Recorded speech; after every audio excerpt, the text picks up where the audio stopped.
21শে জুলাই বিতর্ক নিয়ে মমতা বন্দ্যোপাধ্যায় প্রকাশ্যে এলেন না। দলের সিম্বল থাকবে কি থাকবে না সেই বিতর্কে মমতা বন্দ্যোপাধ্যায় প্রকাশ্যে এলেন না। আগামী সোমবার বিকেল 5:30টার মধ্যে কে আসল তৃণমূল কংগ্রেস তার প্রমাণ নির্বাচন কমিশনকে দিতে হবে, এরকম পরিস্থিতিতে মমতা বন্দ্যোপাধ্যায় প্রকাশ্যে এলেন না। শেষ পর্যন্ত তিনি প্রকাশ্যে এলেন দলের কার্যালয় নিয়ে টানাপোড়েনে, পার্টি অফিস দখল। তাও কোন পার্টি অফিস? যে পার্টি অফিস এমনিতেই দখল ছাড়তে হবে তৃণমূল কংগ্রেসকে, এটা নিশ্চিত হয়ে গিয়েছিল। ইনফ্যাক্ট তৃণমূল কংগ্রেসের এই কালীঘাটপন্থী শিবির ওই পার্টি অফিস থেকে অনেক কিছু ইতিমধ্যেই সরিয়েও নিয়েছিল। এটা নিয়ে বিতর্ক শুরু হয়েছিল তৃণমূল কংগ্রেস ক্ষমতা থেকে সরে যাওয়ার পরই। ওই বিল্ডিংয়ের যিনি মালিক তিনি অভিযোগ জানিয়েছিলেন বহুদিন তাকে ভাড়া দেওয়া হয় না এবং নোটিশ পাঠিয়েছিলেন। তৃণমূল কংগ্রেসও এ নিয়ে তার সঙ্গে সরাসরি বিতর্কে যায়নি। আমরা দেখেছিলাম ওই পার্টি অফিস থেকে বেশ কিছু জিনিসপত্র তারা সরিয়ে নিয়েছেন এবং তারা জানিয়েও দিয়েছিলেন যে প্রয়োজন ওই পার্টি অফিস তারা ছেড়ে দেবে। তো সেই রকম একটা পার্টি অফিস যা এখনো পর্যন্ত বা বলা যায় শুক্রবার সকাল পর্যন্ত কালীঘাটপন্থী তৃণমূল কংগ্রেসের অফিস হিসেবেই চিহ্নিত ছিল, সেই অফিস দখল করতে চলে গেলেন ঋতব্রতরা, ববি হাকিম, জাভেদ খান, এরকম সমস্ত সিনিয়র নেতারা। কি এসে যায়? ইনফ্যাক্ট কোনো একটা রাজনৈতিক দলের মধ্যে যদি বিভাজন তৈরি হয় এবং দুই গোষ্ঠী অ্যাকচুয়ালি আমি বলে দাবি করে, অনেকটা কে আসল দুলালের তাল মিছরি তার মতো, তাহলে যে বিষয়গুলো নিয়ে মূলত লড়াই হয় তার মধ্যে একটা হচ্ছে পার্টির সিম্বল এবং নাম। কে নির্বাচনে ওই নামে এবং ওই সিম্বলে লড়াই করতে পারবে। আর 2 নম্বর অবশ্যই পার্টি ফান্ড, যেটা অ্যাকচুয়ালি রাজনীতিতে অত্যন্ত জরুরি প্রয়োজন, অর্থ। এই দুটোই মুখ্যত লড়াইয়ের বিষয় হয়। পার্টি অফিস দিয়ে কি এসে যায়? কিন্তু অদ্ভুতভাবে পার্টি অফিস এখানে খুব সিগনিফিকেন্ট হয়ে গেল। আর এই পার্টি অফিসের লড়াইতে শেষ পর্যন্ত মমতা বন্দ্যোপাধ্যায় এসে প্রকাশ্যে মন্তব্য করলেন। মমতা বন্দ্যোপাধ্যায় নীরব, এত গুরুত্বপূর্ণ ঘটনা ঘটছে অথচ মমতা বন্দ্যোপাধ্যায়ের বার্তা নেই। তৃণমূল কংগ্রেসের কর্মীরাও কনফিউজ ছিলেন। শুধু কর্মী কেন, যারা কালীঘাট শিবিরের বিধায়ক সাংসদরা তারা কনফিউজ ছিলেন। আমার সঙ্গে তৃণমূল কংগ্রেসের এক সাংসদের যখন কথা হয় 21শে জুলাই কি হবে কিছু বুঝতে পারছেন, উনি তখন বললেন দিদি বলবেন 21শে জুলাইয়ের আগেই দিদি বার্তা দেবেন। আচ্ছা, বার্তা কবে দেবেন উনি জানেন না, সেই বার্তায় কি থাকবে উনি জানেন না, কারণ উনি আমাকে বলছেন দিদির ব্যাপার দিদি ঠিক করবেন। কিন্তু তিনিও অ্যাকচুয়ালি কনফিউজ, দিদি বার্তা দিচ্ছেন না। তো 21শে জুলাই আর কদিন বাকি। একটা কর্মসূচি করতে গেলে তার তো ন্যূনতম প্রস্তুতি লাগে। দিচ্ছিলেন না বার্তা মমতা বন্দ্যোপাধ্যায়। কিন্তু পার্টি অফিস নিয়ে এই কন্ট্রোভার্সির পরে শেষ পর্যন্ত শনিবার তিনি জানালেন তিনি বিকেল 4:30 সমাজ মাধ্যমে ফেসবুক লাইভের মাধ্যমে বার্তাটা দেবেন। মমতা বন্দ্যোপাধ্যায় যা বলেছেন ইতিমধ্যেই আপনারা শুনেছেন, তা নিয়ে অনেক বিশ্লেষণ ইতিমধ্যেই হয়েছে। যে পয়েন্টগুলো আমার কাছে খুব সিগনিফিকেন্ট মনে হয়েছে খুব সংক্ষেপে আপনাদের বলি। প্রথমত চন্দ্রিমা ভট্টাচার্যের বিষয় মমতা বন্দ্যোপাধ্যায়ের নাম মুখে আনেননি। এই একটা অদ্ভুত কালচার এখন বাংলার সংস্কৃতিতে, নাম মুখে না আনা। এই জিনিস আমরা বুদ্ধদেব ভট্টাচার্যের মুখেও শুনেছিলাম। মমতা বন্দ্যোপাধ্যায়ের সম্পর্কে তিনি মন্তব্য করেছিলেন নাম মুখে আনতে ইচ্ছে করে না। মমতা বন্দ্যোপাধ্যায় তার ব্যতিক্রম হলেন না। তিনিও শনিবার দিন যে বার্তা দিলেন সোশ্যাল মাধ্যমে, সেখানে তিনি চন্দ্রিমা ভট্টাচার্যের নাম মুখে আনেননি, শুভেন্দু অধিকারীর নাম মুখে আনেননি। বুঝতে অসুবিধা হয়নি কার কথা বলছেন, কিন্তু নাম নেননি। কেন দিলেন? এবং আজকেই তার জন্য কাউকে পদত্যাগ করতে হলো। আসল ঘটনা তার নয়, উনি অনেকদিন ধরেই আমাকে বলছিলেন পদত্যাগ করবেন, কারণ ওনার ছেলে গিয়ে অলরেডি হাত মিলিয়েছেন। আমার তার জন্য কিছু বলার নেই, ভালো বুঝেছে হাত মিলিয়েছে, তাদের লাগেজ ব্যাগেজ থাকতে পারে, কিন্তু আমি তো হাত মেলাবো না। আপনারা একজন কোথায় গেলেন কি না গেলেন, I don't care, I ignore all of you. কারণ আমি নেতা চাই না, আমি কর্মী চাই। আমি সাধারণ মানুষের ভালোবাসা থেকে যেন বঞ্চিত না হই। আমার কারো বিরুদ্ধে কোনো ক্ষোভ বা কোনো দুঃখ নেই। এবং মনে রাখবেন আর একটা কথা, আমি কিন্তু কখনো যেমন উতলাও হই না, আমি কিন্তু হাসি মুখে যে কোনো সংকট কাটিয়ে যাবার লোক। কারণ ছাত্র রাজনীতিতে আমার হাতে খড়ি এবং সংগ্রাম করাটাই আমার জীবন। চন্দ্রিমা ভট্টাচার্যের সম্পর্কে মমতা বন্দ্যোপাধ্যায় যে আশঙ্কায় ছিলেন সেটা তিনি স্পষ্ট করে দিয়েছেন। যে তিনি ওই ছেলে যখনই চলে গেছে ঋতব্রত শিবিরে, চন্দ্রিমাও চলে যাবেন, এটা আন্দাজ করে নিয়েছিলেন। আর সম্ভবত সেজন্যেই যে সময় ববি হাকিম, জাভেদ খানরা গিয়েই মেট্রোপলিটনের পার্টি অফিসে ঢুকলেন, সেখানে তখন চন্দ্রিমা ভট্টাচার্য ছিলেন, এটা নিয়ে প্রশ্ন তুলেছিলেন তিনি। এনিওয়ে, চন্দ্রিমা ভট্টাচার্য কিন্তু মমতা বন্দ্যোপাধ্যায়ের অন্যতম আস্থার জায়গা ছিলেন। চন্দ্রিমা ভট্টাচার্য মমতা বন্দ্যোপাধ্যায়ের এতটাই ঘনিষ্ঠ ছিলেন যে তাকে রাজ্য সভাপতি করেছিলেন মমতা বন্দ্যোপাধ্যায়, সব কমিটি ভেঙে দেওয়ার পর যে নতুন কমিটি হয়েছিল। সেখানে এত দ্রুত চন্দ্রিমা শিবির পাল্টাবেন হয়তো এই আশঙ্কা তিনি করেননি। এই একটা অদ্ভুত পরিস্থিতির সামনে তিনি পড়েছেন যে কাকে বিশ্বাস করবেন তিনি বুঝতে পারছেন না। তিনি শনিবার দিন আবার নতুন দুজনের কথা ঘোষণা করেছেন যাদের সাধারণ সম্পাদক করা হয়েছে দলের, একজন মদন মিত্র, অন্যজন কুণাল ঘোষ। ঠিক একই সময়ে সন্দীপন সাহা, ঋতব্রত শিবিরের অন্যতম বিধায়ক, তিনি আবার ইঙ্গিত দিয়েছেন চন্দ্রিমাদি চলে এসছেন, এরকম আরও আছে সামনে, অপেক্ষা করুন। এই ধরনের কথা মমতা বন্দ্যোপাধ্যায়ের কাছে এখন মারাত্মক, কারণ তিনি বুঝতে পারছেন না যে যাকে তিনি ভরসা করে দায়িত্ব দিচ্ছেন কালকে তিনি শিবির বদলাবেন কিনা। বারবার এই ঘটনায় মমতা বন্দ্যোপাধ্যায় কার ওপর ভরসা করে ঘুরে দাঁড়াবেন তাই ঠিক করতে পারছেন না। মমতা বন্দ্যোপাধ্যায় শনিবারের বারবেলায় যে সোশ্যাল মাধ্যমে বক্তব্য, তার মধ্যে অত্যন্ত গুরুত্বপূর্ণ হচ্ছে তিনি সরাসরি ঋতব্রত শিবিরকে বিজেপি বলে দাগিয়ে দিয়েছেন, কিন্তু বিজেপিকে যতটা না তিনি অভিযুক্ত করেছেন, ঋতব্রত সন্দীপনদের বলেছেন যে আপনারা বিজেপি করছেন। অর্থাৎ সরাসরি এটা বিজেপির কাজ বা বিজেপির পেছনে আছে, এরকম অভিযোগ মমতা বন্দ্যোপাধ্যায় শনিবার সন্ধ্যেবেলা করেছেন।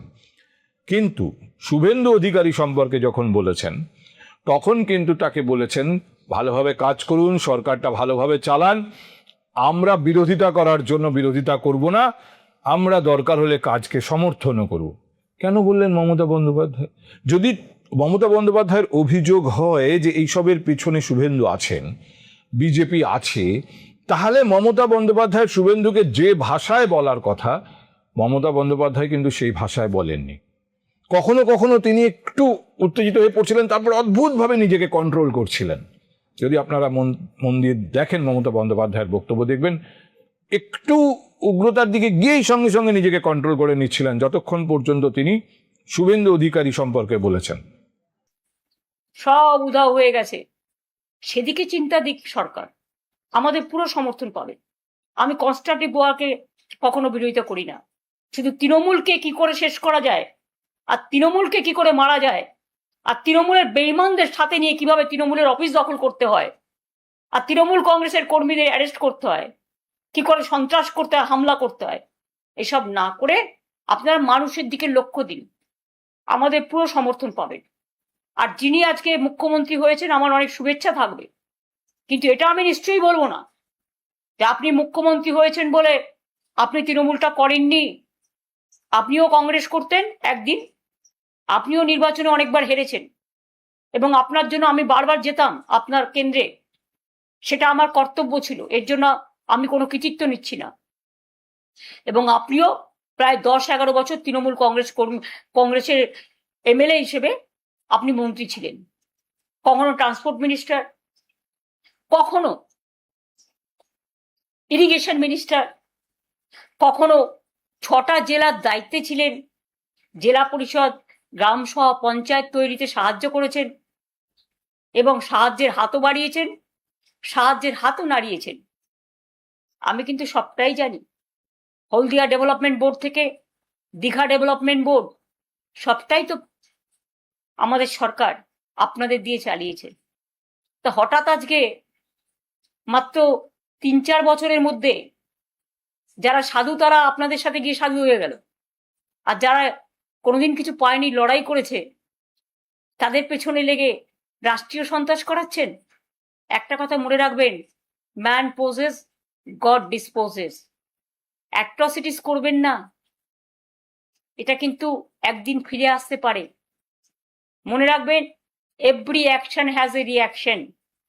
মমতা বন্দ্যোপাধ্যায় শুভেন্দু অধিকারীকে কড়া ভাষায় আক্রমণে যাননি। বিজেপিকে অ্যাজ সাচ যে ভাষায় তিনি আক্রমণ করেন সেই ভাষাই করেছেন, অনেকটাই করেছেন, কিন্তু শুভেন্দু অধিকারীকে নয়। কেন? কোথাও কি তিনি একটা এরকম বার্তা দিতে চেয়েছেন যে ভয়ঙ্কর রকম চাপের মধ্যে পড়ে আছেন উনি। তিনি শুভেন্দুকে বার্তা দিতে চেয়েছেন যে একসময় আপনি আমার দলেই ছিলেন, আপনি আমার দলের গুরুত্বপূর্ণ মন্ত্রী ছিলেন। যে ভাষায় তিনি এই দলত্যাগীদের কথা সমালোচনা করেছেন যে তৃণমূল কংগ্রেসের এই কমিটি ভ্যালিড না, তো এই কমিটি আপনাদের যখন সিম্বল দিল আপনারা সিম্বল দিলেন, নিলেন, লড়লেন, দলের টাকায় নির্বাচন করলেন, এইসব তিনি দলত্যাগীদের বলেছেন। কিন্তু শুভেন্দু অধিকারীকে তিনি মনে করিয়ে দিয়েছিলেন যে শুভেন্দু অধিকারী একসময় তৃণমূল কংগ্রেসের অংশ ছিল এবং তিনি বিভিন্ন গুরুত্বপূর্ণ মন্ত্রীর দায়িত্বও পালন করেছেন। কোথাও একটা ইতিহাস মনে করিয়ে দিয়ে, পুরনো দিনের কথা মনে করিয়ে দিয়ে শুভেন্দু অধিকারীকে কি কোনো বিশেষ বার্তা দিতে চেয়েছেন মুখ্যমন্ত্রী?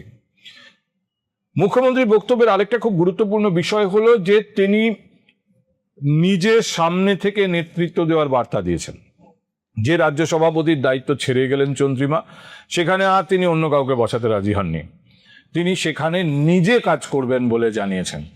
মমতা বন্দ্যোপাধ্যায় সামনে এসে দাঁড়ালে, মমতা বন্দ্যোপাধ্যায়ের পিছনে দাঁড়ানোর মতো লোক এখনো পর্যন্ত যে রাজ্যে আছে এটা অস্বীকার করার কোনো জায়গা নেই। এই পরিবর্তিত পরিস্থিতিও কিছু মানুষ তো মমতা বন্দ্যোপাধ্যায়ের সঙ্গে থাকবেন, বা কিছু কর্মীও। মমতা বন্দ্যোপাধ্যায় কর্মীদের উপর জোর দিয়ে একটা অন্যরকম রাজনীতি করার বা অন্যভাবে নতুনভাবে শুরু করার রাজনীতি ইঙ্গিত দিয়েছেন। আমি আপনাদের বলেছিলাম যে এই জোড়াফুল সিম্বল এর ওপরে দাবি হয়তো কালীঘাট শিবিরের টিকবে না, এটা মমতা বন্দ্যোপাধ্যায় বুঝে গিয়েছেন। একেই তো এই নির্বাচন কমিশনের বা নির্বাচন কমিশনারের ওপর তাদের আস্থা নেই, দ্বিতীয়ত নির্বাচন কমিশন এর আগে যে ধরনের পদক্ষেপ মহারাষ্ট্রে করেছে ঠিক একই ধরনের পদক্ষেপ এক্ষেত্রেও করবে, কারণ সেটাই নির্বাচন কমিশনের রেগুলেশনসে আছে, এটা তিনি খুব ভালো মতো জানেন। এবং আমি আপনাদের আগেই বলেছিলাম যে সিম্বল নিয়ে লড়াই করা, কমিশনের কাছে আমরাই আসল তৃণমূল, এই সমস্ত দাবি করা, এই রাস্তায় তৃণমূল হাঁটবে না, মোটামুটি তাতেই শিলমোহর দিয়ে গেলেন শনিবার মমতা বন্দ্যোপাধ্যায়।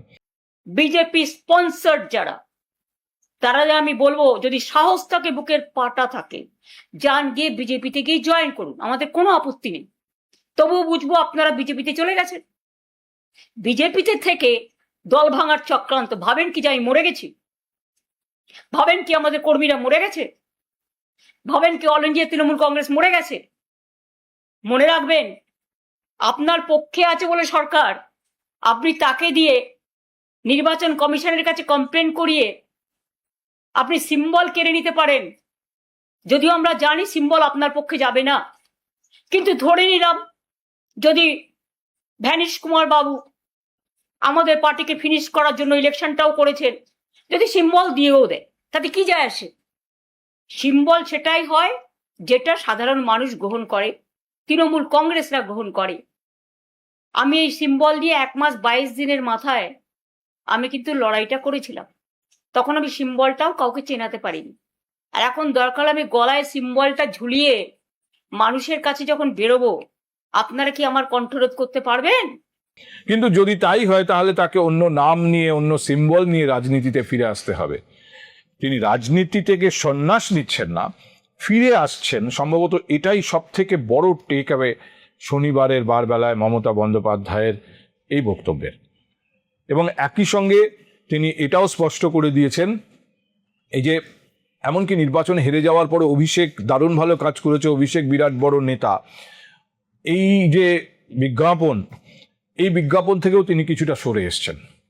অভিষেকের নাম একবার মাত্র নিয়েছেন, তাও কমিটি, বর্তমান কমিটি কি দাঁড়ালো, নতুন যাদের ঢোকানো হলো তাদের দায়িত্ব দেওয়ার প্রসঙ্গে বলতে গিয়ে সর্বভারতীয় সভাপতির দায়িত্বে অভিষেক আছেন, এটা মনে করিয়ে দিয়েছেন।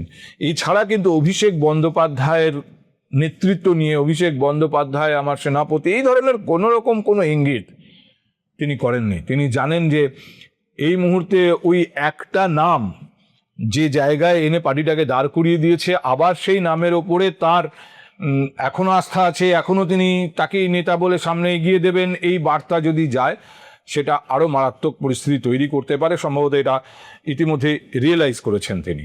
আর সবশেষে বলি, 21শে জুলাই আমি আপনাদের বলেছিলাম যে তেমন হলে ভার্চুয়ালি 21শে জুলাই করার কথা তৃণমূলের কালীঘাট শিবির ভাবছে। কিন্তু মমতা বন্দ্যোপাধ্যায় আজকে শনিবার যেটা বলেছেন তাতে আমার মনে হচ্ছে যে তিনি চাইছেন 21শে জুলাইয়ের রাস্তায় নেমেই একটা কিছু করবেন। কিন্তু একটা জিনিস জেনে রাখুন, হৃদয় যখন নাড়া দেয় না, কোনো বাধা মানে না।